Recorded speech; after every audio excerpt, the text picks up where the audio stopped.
नमस्कार, मैं हूं रूप सिंह गुसाई और आप देख रहे हैं एएनसी इंडिया। सभी दर्शकों का बहुत अभिवादन है और आज इस वक्त हम मौजूद हैं दिल्ली यूनिवर्सिटी में और यहाँ पर ये आप मेरे पीछे देख सकते हैं जो दिल्ली यूनिवर्सिटी एंड कॉलेज कर्मचारी एसोसिएशन यूनियन है जो वो यहाँ पर एक प्रोटेस्ट कर रही है और पिछले काफ़ी समय से प्रोटेस्ट चल रहा है और इस प्रोटेस्ट के माध्यम से इनका ये कहना है, इनकी ये मांग है कि जो कॉन्ट्रैक्ट बेसिस पे जो कर्मचारी हैं उनको जो है पक्का किया जाए, क्योंकि उनको लगभग 15, 20, 25 साल काम करते हो गए हैं और वो आज भी कच्चों में है। साथ ही जो इनको जो मेडिकल फैसिलिटीज़ जो मिलती है उस मेडिकल फैसिलिटीज़ को बंद कर दिया गया है, तो उसे बहाल करने की भी मांग कर रहे हैं। तो आइए सीधा इन लोगों से जुड़ेंगे और जो इनकी जो डिमांड है, जो इनका प्रोटेस्ट जो है चल रहा है, उसको आप तक पहुंचाने की कोशिश करूंगा अपने कैमरामैन विशाल पाचाल के साथ। तो आइए सीधा चलते हैं।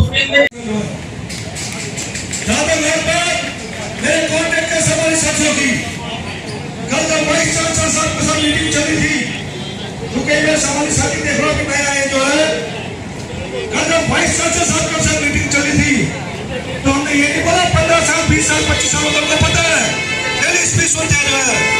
हमने अंदर ये बोला कि सर आप बेसिक प्लस टीए दे रहे हो, किसी के 5 साल, किसी के 7 साल, किसी के 10 साल, किसी के 12 साल, सिर्फ आपने एचएलओ टीए देना है और एक टैग लगेगा मेरे सम्मानित साथी को जिसने यूनिवर्सिटी के अंदर सेवा की है, तो आपका इसका निवारण करना पड़ेगा। वाइस चांसलर को हमने बोला साथियों, जो है बोलेंगे नहीं, ये तो जाएंगे। मैंने देखा इनका इतिहास 3 साल 8 महीने का जो है, मैं उस टाइम ज्वाइंट सेक्रेटरी था मेरा सम्मानित साथियों जो है, और जब मैं इनसे बोलता था कि सेंटर कमेटीज की मीटिंग करो, घूम रहे हो तो उधर जो है अंदर जवाब टाइम फिश प्रमोशन लेंगे, एक बंदे की प्रमोशन होगी, ग्रुप के अंदर हो क्या बहुत बड़ा काम कर दिया, प्रमोशन करा दी एक। अरे चीज क्या है, हजारों प्रमोशन कराए, हजारों, एक अपनी पर्सनल नहीं कराई जो है, हजारों प्रमोशन कराई है, हजारों एमएनसी भी कराई है। जिंदाबाद जिंदाबाद कर्मचारी यूनियन जिंदाबाद जिंदाबाद जिंदाबाद, इनकलाब जिंदाबाद जिंदाबाद जिंदाबाद, नारी शक्ति जिंदाबाद जिंदाबाद जिंदाबाद, वरीय बैंक जिंदाबाद जिंदाबाद जिंदाबाद, भावना शर्मा जिंदाबाद जिंदाबाद जिंदाबाद, सारी बहनें जिंदाबाद जिंदाबाद जिंदाबाद, सारी संस्थाएं जिंदाबाद जिंदाबाद जिंदाबाद, सारे भाई जिंदाबाद जिंदाबाद जिंदाबाद, इनकलाब जिंदाबाद जिंदाबाद जिंदाबाद, इनकलाब जिंदाबाद जिंदाबाद जिंदाबाद, वाइस चांसलर हाय ताली ताली बजा दो मेरे सम्मानित साथियों, ऊपर करके वाइस चांसलर हाय वाइस चांसलर हाय रजिस्ट्रार हाय रजिस्ट्रार हाय डीन ऑफ कॉलेज हाय डीन ऑफ कॉलेज हाय, इनकलाब जिंदाबाद जिंदाबाद जिंदाबाद, स्टूडेंट जिंदाबाद जिंदाबाद जिंदाबाद, सारे साथी जिंदाबाद जिंदाबाद जिंदाबाद, we want justice justice we want justice justice justice we want justice justice justice we want justice justice justice। खुद तो लड़ता ही नहीं है, जुनून लड़ता है इंसान का। वो गांव में कहावत है ना, मार कूट के बैठाओगे तो तोते कौवे नहीं उड़ाएगा, वो आराम से जाके लेट जाएगा वहां। तो जुनून वाले लोग हो, और इसमें कोई दो राय नहीं है कि आपकी जुनून की बदौलत ही मीटिंगें हुई हैं, आपके जुनून के बदौलत ही आप लोग जीतोगे, 100% जीतोगे, मतलब नहीं होता। लेकिन मैं एक चीज आपको बताता हूं कि जब परमानेंट वालों को बता रहा हूं, पहले मैं 1/1/2004 में जब एनपीएस आया, न्यू पेंशन स्कीम, तो न्यू पेंशन स्कीम किसके लिए आई? जो लोग आगे अपॉइंट होंगे। तो जो हम जैसे जो पुराने लोग थे, ओपीएस में थे, उन्हें तो कोई लग ही नहीं रहा था भाई औरों के लिए आ रही है, हमें क्या लेना इससे। फिर सरकार ने सजबाग दिखाए, फिर सरकार ने सजबाग दिखाए कि जो पैसा 10% कर्मचारी का कटेगा उसका तो पता ही नहीं लगेगा, और इसको कारपोरेट में लगाएंगे, उसके बाद जो पेंशन मिलेगी आम पेंशन से बहुत ज्यादा होगी। लोग बड़े खुश, मतलब क्या हुआ, जो एनपीएस में एक का दुक्का यूनिवर्सिटी में रिटायरमेंट हुई है, पेंशन कितनी बनी, 2500, 2300, 2500। ये एक चीज भविष्य के लिए बता रहा हूं मैं आपको। अब उन लोगों की समझ में आया कि एनपीएस क्या था, धोखा था। जब एनपीएस के लिए देश भर की जो बड़ी बड़ी यूनियंस हैं, हमारी भी जिससे हम बिलोंग करते हैं, इससे आंदोलन किया, तो गवर्नमेंट को लगा इस चुनाव से पहले कि शायद इनका जो पेंशन स्ट्रक्चर है वो चेंज किया जाए। तो गवर्नमेंट ने एक एक्स फाइनेंस सेक्रेटरी है टीवी सोमनाथन, उनकी अध्यक्षता में एक कमेटी बिठा दी और पेंशन रिवीजन के लिए डाल दिया कि पेंशन को रिवाइज किया जाए। इन लोगों को पेंशन नहीं मिल पा रही है, कम पेंशन मिल रही है, तो एक पेंशन के लिए कमेटी बनाई गई। सोमनाथन साहब तो उससे भी आगे बढ़ के निकले। उन्होंने कहा एश्योर्ड पेंशन का तो प्रावधान डाल दिया उसमें, जो यूपीएस है, यूनिफाइड पेंशन स्कीम, लेकिन उसकी जो मॉडल टीज फिक्स की साथियों, वो आज की डेट में ये हालत हो गई है कर्मचारी की कि उसको उल्टा एनपीएस अच्छा लगने लगा। हमारे साथ डूको के अध्यक्ष रविंद्र शर्मा जी हैं, साथ में महासचिव पांडे जी हैं। तो बहुत स्वागत है सर हमारे चैनल में। ये जो प्रोटेस्ट आज यहाँ पर हो रहा था, उसको करने की जरूरत क्यों पड़ी और क्या डिमांड्स है आपकी वो हमारे दर्शकों को? सर जरूरत इसलिए पड़ी है क्योंकि हम पीछे 4 अप्रैल को हमने एक चिट्ठी यूनिवर्सिटी अथॉरिटी को लिख के दी थी। उसमें हमने लिख के दिया था कि हमारी ये ग्रीवांसीज है, इनको रिजॉल्व किया जाए। इन लोगों ने मीटिंग के लिए नहीं बुलाया। उसमें हमारे कॉन्ट्रेक्चुअल का इशू था, उसमें हमारा हेल्थ सेंटर का इशू था, उसमें हमारी जो यूजीसी ने कुछ पोस्टें, जैसे हमारे यहाँ ओबीसी के अंदर जो संख्या बढ़ी थी स्टूडेंट की, उस हिसाब से हमारे कर्मचारी को भी बढ़ना चाहिए था, वो सब नहीं बढ़ा है।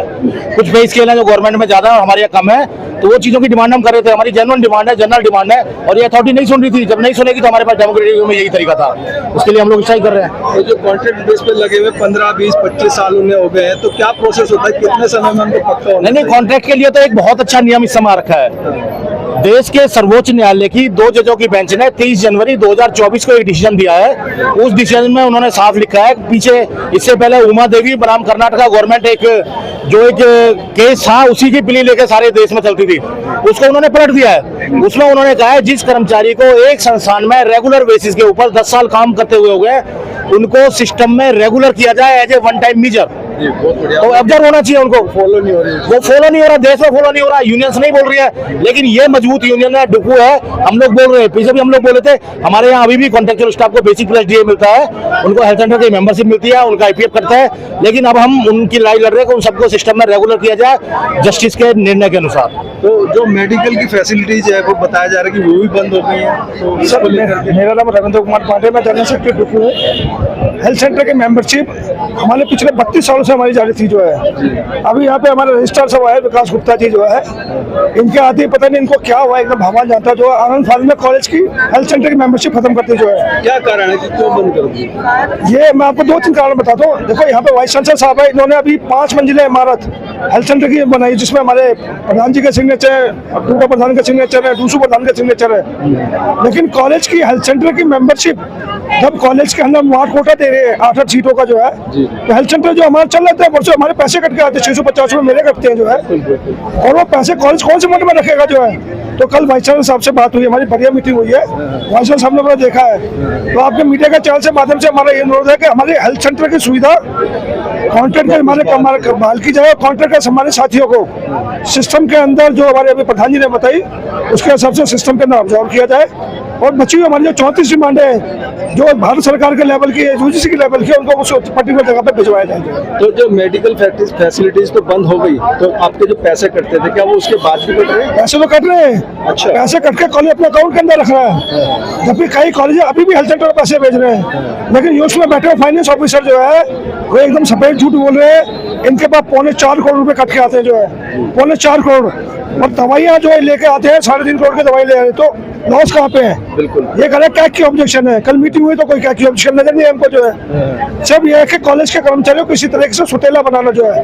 वो हम डुकू बिल्कुल नहीं होने देगी। जिस तरह के पिछले वर्षों से 32 वर्षों से हेल्थ सेंटर की सुविधा बहाल थी, उसी तर्ज पे ही आपके मीडिया के चैनल के माध्यम से हो रहा है कि वाइस चांसलर उस सुविधा को वापस बहाल करें। सर, ये इतना बड़ा संगठन है और आप ये प्रोटेस्ट कर रहे हैं, पिछले काफी टाइम से शायद कर रहे हैं, तो क्या लगता है कि क्या होने वाला आगे? हम लोग 14 मई से प्रोटेस्ट कर रहे हैं, लेकिन होगा पॉजिटिव होगा। अभी जो हमारी मीटिंग हुई है वीसी साहब के साथ, वीसी साहब अपनी पूरी टीम लेकर बैठे हुए थे, उन्होंने हमारी एक एक डिमांड को सुना है, हर डिमांड के ऊपर उन्होंने अपना पॉजिटिव रिस्पांस दिया है। हम आशा करते हैं कि आने वाले 1-2 दिन के अंदर पॉजिटिव रिस्पांस ऊपर से आएंगे, लिखित में आएगा, उसके बाद हम लोग विचार करेंगे, नहीं तो हमारा धरना कंटिन्यू रहेगा और इस धरने को आगे और हम एजुटेशन में बढ़ाएंगे। अगर ये यहाँ पे भी नहीं मानेंगे तो पार्लियामेंट क्वेश्चन कराएंगे और आगे बढ़ेंगे, हम और बड़े स्तर पर बढ़ाएंगे। Thank you. मैं दिल्ली यूनिवर्सिटी शहर में काम करती हूँ किसी सेक्शन में। मैं ट्रांसफर के लिए 6 महीने से एप्लीकेशन दे रखी हूँ और मेरे एप्लीकेशन पर कोई कार्रवाई नहीं हो रहा है। तो मैं सर लोगों से रिक्वेस्ट कर रही हूँ, सर प्लीज आप कुछ करिए। मेरा यही अनुरोध है आप सबसे कि मेरे लिए कृपया SMS करिए आप लोग और लाइब्रेरियन सर से बातें करें। Thank you. माय नेम प्रीति वत्स। जो हमारा धरना है पिछली 14 तारीख से चल रहा है और अभी तक अथॉरिटी ने अपना कोई ऐसा रिस्पॉन्स नहीं दिया जिससे कि हमारे कर्मचारी यूनियन के लोग सेटिस्फाई हो सके। तो हमारा अगर हमारी मांगों को इस तरह से नहीं माना गया, ऐसे नकारा गया, तो हम तो अपने धरने पे बैठे ही रहेंगे और चाहे उसके लिए हमें जन सलाह लाना पड़े, पर हम यहाँ जमे रहेंगे। और हम अथॉरिटी से रिक्वेस्ट ही तो कर रहे हैं, उससे ज्यादा हम कुछ नहीं मांग रहे हैं। जो हमारे राइट्स है उसी के लिए हम फाइट कर रहे हैं, हम अपने राइट्स के लिए फाइट कर रहे हैं। तो अथॉरिटी को ये मैसेज है कि कृपया करके जाग जाओ, नहीं तो हम आपको जगाने के लिए बैठे हुए हैं। मेरा नाम अशोक अत्री है, मैं वाइस प्रेसिडेंट हूँ डूकू का। हम पिछली 14 तारीख से अपनी डिमांड्स के लिए यहाँ बैठे, 14 मई 2025 से हम लगातार धरने पे बैठे हुए हैं। अभी 2 दिन पहले हमारी वाइस चांसलर महोदय से बातचीत हुई है पूरी टीम की, तो कुछ पॉजिटिव संकेत, कुछ सकारात्मक उन्होंने हमें जवाब दिए हैं और हम ये उम्मीद करते हैं कि वो जल्द से जल्द लिखित में हमें हमारी चीज़ों को रिजोल्व करें, हमारी डिमांड्स को रिजोल्व करें और जो फैसला हमारा कर्मचारी समूह लेगा हम उससे उस पर आगे निरंतर बढ़ते रहेंगे। धन्यवाद। नमस्कार सर, बहुत स्वागत है हमारे चैनल में। कितने समय से आप यहाँ काम कर रहे हैं? नाम क्या है? मेरा नाम प्रताप है, मैं एग्जीक्यूटिव मेंबर हूँ डुक्कू का। अच्छा। मेरे को 25 साल हो गए इस यूनिवर्सिटी में काम करते हुए। 25 साल हो गए, लेकिन अभी तक पक्के नहीं हुए हैं। पक्के हैं, मैं तो पक्का हूँ। आप पक्के हैं? हाँ जी, हाँ जी। तो जो पक्के नहीं हुए उनके लिए आप ये आवाज, जो हमारे कॉन्ट्रैक्ट के साथी उनके लिए हम लड़ाई लड़ रहे हैं। पीछे उन्होंने NT की लड़ाई लड़ी थी, NT को हमने वापस कराया था और इस बार हम इनके परमानेंट होने की लड़ाई लड़ रहे हैं कि जल्दी से जल्दी इनको परमानेंट किया जाए। एक सुप्रीम कोर्ट का ऑर्डर 10 साल का, जिनको 10 साल हो गए यूनिवर्सिटी में काम करते हुए, इनको परमानेंट किया जाए। तो ये एक ऐसा संस्थान है जो शिक्षा का, और जो सुप्रीम कोर्ट का जो ऑर्डर है उसको फॉलो नहीं हो रहा है, इसको लेकर के ये सुप्रीम कोर्ट का जो ऑर्डर है ये 2 जजों की इसने दिया है, लेकिन यूनिवर्सिटी अब इसके बारे में विचार करिए कि हमारे जो डुक्कू का नेतृत्व है उनसे मुलाकात हुई है, तो उन्होंने किया, इसके बारे में विचार करेंगे और हम UGC को लिखेंगे इसके बारे में, वो जल्दी जल्दी इसका समाधान निकालेंगे। जी, आप कुछ कहना चाहिए? क्या नाम? संजीव। बताइए। हाँ जी सर, मैं संजीव, डुक्कू ट्रेजरर है। आप सारा खजाना आपके पास है। इनकी मेडिकल जो सुविधा है जो बंद हो गई, हाँ जी, हाँ जी मिलनी चाहिए सर, और BC से बात हुई है तो अभी पॉजिटिव ही बात चल रही है, तो उसका सही रिजल्ट आएगा थोड़े दिन में, बहुत जल्दी रिजल्ट आएगा उसका। और नहीं आता तो बैठे हुए हम करने में अधिकारों के लिए तो जी, वो तो लड़ते रहेंगे। हाँ जी, धन्यवाद। तो आपने देखा है कि किस तरह से लोग परेशान हैं, कोई भी संस्थान हो, किस तरह से उनके अधिकारों का हनन हो रहा है। माननीय सुप्रीम कोर्ट के द्वारा जो 2024 का एक फैसला है, जो कि 10 साल जो लगातार कोई भी व्यक्ति किसी भी संस्थान में लगातार काम करते हुए उसको 10 साल हो गए हैं, तो उसे नियमित किया जाए, पक्का किया जाए और पक्के होने की जो सुविधाएं हैं, जो तनख्वाह है वो उसे मिले। लेकिन उसके बावजूद भी ये बड़े बड़े संस्थान जो हैं इस नियम को, इस कानून को, सुप्रीम कोर्ट की इस बात को फॉलो नहीं कर रहे हैं और किस तरह से यहाँ पर लोग प्रोटेस्ट कर रहे हैं। इन सब बातों को लेकर के आपके जो भी सुझाव हो, विचार हो, हमारे साथ जरूर साझा कीजिएगा। और आखिर ये जो बड़े बड़े संस्थान हैं, इनकी मनमानी के पीछे क्या कारण है, क्यों लोगों को ये उनके अधिकारों से वंचित रखते हैं, इन सब बातों को लेकर के आपके जो भी सुझाव हो, विचार हो, हमारे साथ जरूर साझा कीजिएगा। इसी के साथ मैं रूप सिंह गुसाई अपने कैमरामैन विशाल पांचाल के साथ आप सभी से अनुमति चाहता हूँ। जल्द मिलूंगा, तब तक आप अपना बहुत ख्याल रखिएगा। नमस्कार, धन्यवाद, जय हिंद, जय भारत।